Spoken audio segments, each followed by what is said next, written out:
I have met practically every leader in the last 40 years. And there were only 3 or 4 leaders who really made a lasting impression on me and to a certain extent changed my thinking. And one of those was Mandela, another one was my teacher at Harvard 50 years ago, Professor Henry Kissinger. Let's put it all together. Let's take this from the arch-globalist himself, Mr. New World Order, Henry Kissinger, who wrote, as I'm sure you've seen by now, an op-ed recently, "The coronavirus pandemic will forever alter the world order. Nations cohere and flourish on the belief that their institutions can foresee calamity, arrest its impact, and restore stability. When the COVID-19 pandemic is over, many countries' institutions will be perceived as having failed. Whether this judgment is objectively fair is irrelevant. The reality is the world will never be the same after the coronavirus. To argue now about the past only makes it harder to do what has to be done." So people assume we are just going back to the good old world which we had, and everything will be normal again in how we are used to normal, in the old fashion. This is, let's say, fiction. It will not happen. The cut which we have now is much too strong in order not to leave traces. There's a need for a new world order, but it has different characteristics in different parts of the world that we have to bring about together with other countries. A different consciousness of what a world order is. That yes, we are living in a period of tremendous turmoil now. But I think that at the end of this administration, with all its turmoil, and at the beginning of the next, we might actually witness the creation of a new order, because people looking in the abyss. Now is the historical moment, the time, not only to fight severe virus, but to shape the system for the post-corona era. We need a great reset. The affirmative task we have now is to actually create a new world order, because the global order is changing again. And the institutions and the rules that worked so well in the post-World War II era for decades, they need to be strengthened, and some have to be changed. We have before us the opportunity to forge for ourselves and for future generations a new world order, a world where the rule of law, not the law of the jungle, governs the conduct of nations. When we are successful, and we will be, we have a real chance at this new world order, an order in which a credible United Nations can use its peacekeeping role to fulfill the promise and vision of the UN's founders. There's a need for a new world order, but it has different characteristics in different parts of the world. Never before has a new world order had to be assembled from so many different perceptions, or on so global a scale. Nor has any previous order had to combine the attributes of the historic balance of power system with global democratic opinion and the exploding technology of the contemporary period. After 1989, President Bush said, and it's a phrase that I often use myself, that we needed a new world order. I think his task will be to develop an overall strategy for America in this period when really a new world order can be created. It's a great opportunity. It isn't just a crisis. What is at stake is more than one small country. It is a big idea, a new world order, where diverse nations are drawn together in common cause to achieve the universal aspirations of mankind: peace and security, freedom, and the rule of law. Such is a world worthy of our struggle and worthy of our children's future.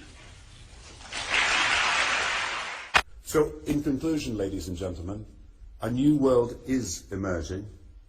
It is a new world order with significantly different and radically new challenges. And the hope that each of us has to build a new world order. And I strongly believe India will be a central actor in the new world order.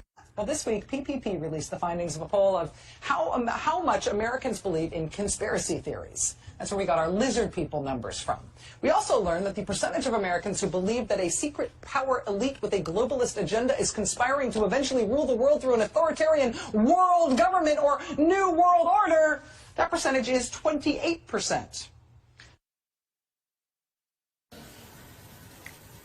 We meet here at a moment of testing for Europe and the United States, and for the international order that we have worked for generations to build.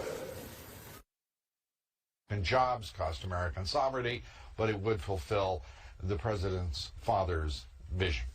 Bill Tucker reports. It's not a new idea. President Bush talked about it back in 1991. It is a big idea, a new world order, where diverse nations are drawn together in common cause. I just wanted to ask a question about what Harper said at the G20 meeting, because you guys are talking about sovereignty earlier in the broadcast, and Quebec sovereignty in more specific, but this has to do with Canada's sovereignty. And Harper said it himself, and I quote, "There is no Canadian economy anymore, but a global economy. There is no other way around it unless we work with our other world partners closely.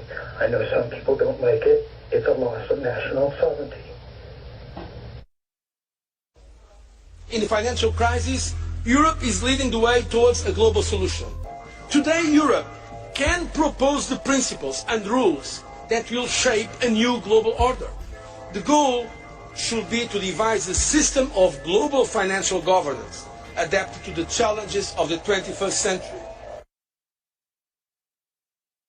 All these new challenges are bringing together about the biggest restructuring we have ever seen, not just of the global economy, but of the global order as a whole. And 200 years ago, a famous British Foreign Secretary said that the new world had been called into existence to redress the balance of the old.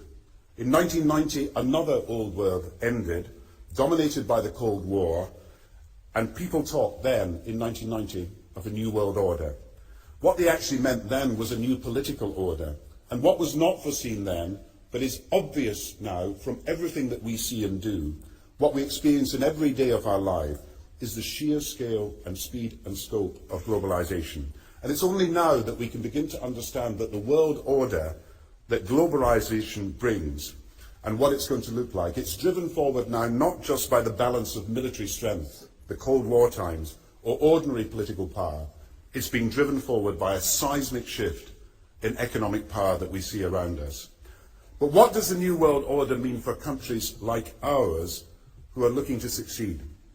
I suggest that the countries that are going to succeed are those that combine flexibility, free trade, open markets, with proper stewardship of the environment and investment in education, infrastructure and innovation.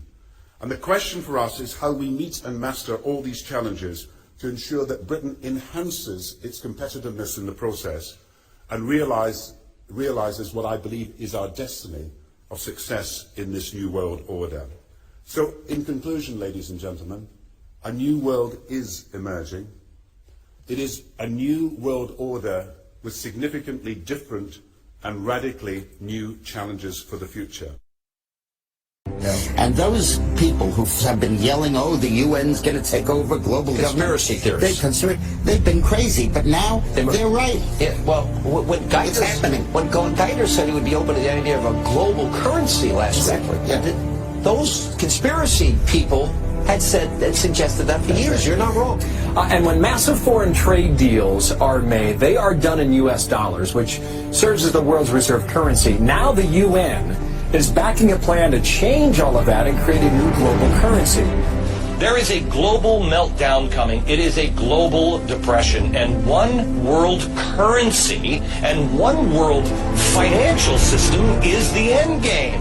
China said last week they want one global currency. France said yesterday or the day before that they want one world order, a new world order, at the end of this event. U.S. State Department, the Federal Reserve, Even the EPA are sending billions of dollars overseas, and many economic and political decisions made in the United States just don't benefit us. They benefit a would-be one-world government. Because of the programs like this and just the fiscal conditions that we're in, it feels like there's a greater sense of urgency to get to that one-world government. Do you feel like the Obama administration may actually be hitting the gas rather than the brake pedal when it comes to this?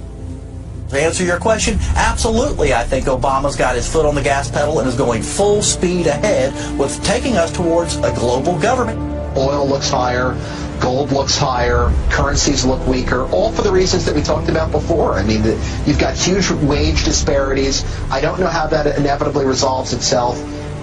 It may resolve itself in some type of a global currency crisis. And then if the global currency crisis unfolds, then inevitably you get, I guess, an alignment under a global world government, a new global currency, and a new world order. If the feds do not stop the wild spending and do not reform Medicare and Social Security, the U.S. dollar will collapse. That means that all of our savings, all of our investments, our homes, and everything else will blow up before our eyes.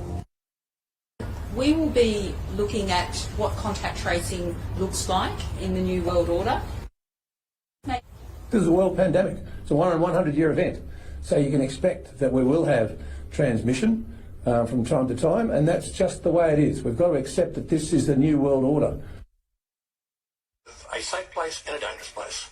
We must treat this New World Order, this new world of COVID, we must treat this new world of COVID, even in our own homes, with a high level. Right now, it's a critical time because we know that we not only fight for Ukraine, we fight for this new world order for the democratic countries. We knew that we are the shield for the Europe.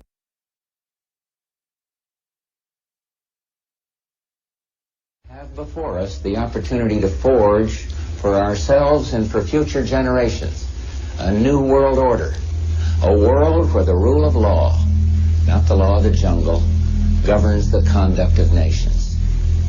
When we are successful, and we will be, we have a real chance at this new world order, an order in which a credible United Nations can use its peacekeeping role to fulfill the promise and vision of the UN's founders. It is a big idea, a new world order, a world in which there is the very real prospect of a new world order.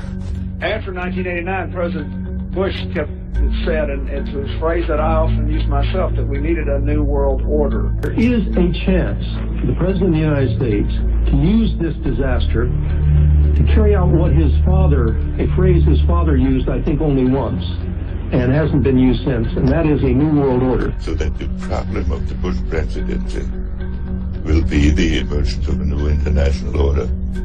Within the next 4 years, we will see the emergence of a new international order. The beginning of a new international order. The pieces are in flux. Soon they will settle again. Before they do, let us reorder this world around us. I think its task will be to develop an overall strategy for America in this period when really a new world order can be created. It's a great opportunity. It isn't just a crisis. It's about the future of Europe and a new world order. There's a need for a new world order, but it has different characteristics in different parts of the world. But today, with Asia already outproducing Europe, India and China are clearly becoming part of our new order. We are now facing a common challenge. And the challenge is how to build a world order for the first time in history on a global basis. So, in conclusion, ladies and gentlemen, a new world is emerging.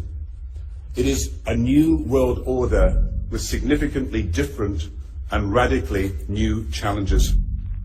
The affirmative task we have now is to actually create a new world order. Good evening, everybody. President Obama and First British Prime Minister Gordon today calling for a new world order to tackle our global economic crisis. And the president outlined his vision of a new world order in which the U.S. would participate fully. We've got to give them a stake in creating the kind of world order that I think all of us would like to see. So I see a world order in the future with a multipolar world order. I think the new world order is emerging, and with it the foundations of a new and progressive era of international cooperation. But in a globalized economy, we are going to have to take global responsibilities, and there is going to have to be some semblance of global governance. Never before has a new world order had to be assembled from so many different perceptions, or on so global a scale. Nor has any previous order had to combine the attributes of the historic balance of power system with global democratic opinion and the exploding technology of the contemporary period. And I strongly believe India will be a central actor in the new world order. There also exists an extraordinary opportunity to form for the first time in history a truly global society.